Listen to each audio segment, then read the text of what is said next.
ಹುಣಸೂರು ಚಿನ್ನಾಭರಣ ದರೋಡೆಗೆ big twist ಸಿಕ್ಕಿದೆ. ಕದ್ದಿದ್ದು 7 KG ಅಲ್ಲ, ಬರೋಬ್ಬರಿ 10 ಕೆಜಿ ಅಂತೆ.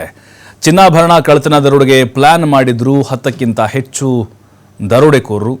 ಜ್ಯುವೆಲರಿಯಲ್ಲಿ ಲೂಟಿ ಮಾಡಕ್ಕೆ ಬಂದಿದ್ದು 5 ಮಂದಿ ಮಾತ್ರ. ಆರಂಭದಲ್ಲಿ ಇಬ್ಬರು ಬರ್ತಾರೆ ಗ್ರಾಹಕರ ಸೋಗಿನಲ್ಲಿ, ಅವ್ರ ಹತ್ರ ಕೂಡ ವೆಪನ್ಸ್ ಇರುತ್ತೆ. ಅದಾದ್ಮೇಲೆ ಅವ್ರ ಹಿಂದೆಯಿಂದ 3 ಜನ ಬರ್ತಾರೆ. ಮಾಸ್ಕು ಮತ್ತು ಹೆಲ್ಮೆಟ್ಗಳು 7 ಗನ್ಗಳನ್ನು ಬಳಕೆ ಮಾಡಿರ್ತಾರೆ. ಹಾಗಾದರೆ ಈ ದರೋಡೆಗೆ ಕಾರಣ ಏನು ಅನ್ನೋದನ್ನು ನೋಡ್ತಾ ಹೋದರೆ ಕೆಲವೊಂದಿಷ್ಟು ಅನುಮಾನಗಳು ಬರ್ತಾ ಇದ್ದಾವೆ. ಈ ರಶೀದ್ ಇದ್ದಾರಲ್ವಾ, ಈ ಸ್ಕೈ ಜ್ಯುವೆಲರ್ಸ್ ಮಾಲೀಕ, ಅವ್ರ ಮೇಲೆ ನೋಡಿ. ಅವರು ಕೇರಳದಲ್ಲಿ ಖರೀದಿ ಮಾಡಿರ್ತಾರೆ, 5 ಕೆಜಿ ಗೋಲ್ಡ್ ಖರೀದಿ ಮಾಡಿರ್ತಾರೆ ರೀಸೆಂಟಾಗಿ 6 ತಿಂಗಳ ಹಿಂದೆ.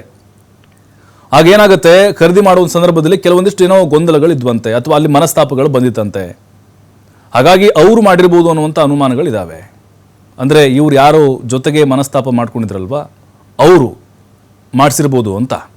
ರಾಬರಿ ಮಾಡಿದಂಥ ಗ್ಯಾಂಗ್ ಕೇರಳದಲ್ಲಿ ಇದೆ ಅನ್ನುವಂಥ ಮಾಹಿತಿ ಕೂಡ ಮೈಸೂರು ಪೊಲೀಸರು ಸಿಕ್ಕಿದೆ.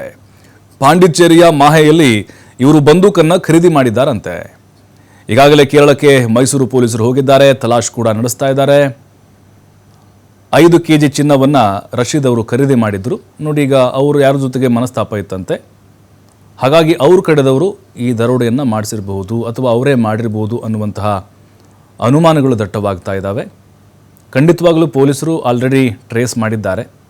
ಇನ್ನೇನು 1 ಅಥವಾ 2-3 ದಿನದಲ್ಲಿ ಅವರನ್ನು ಬಂಧಿಸಿ ತರುವಂಥ ಸಾಧ್ಯತೆಗಳಿದ್ದಾವೆ.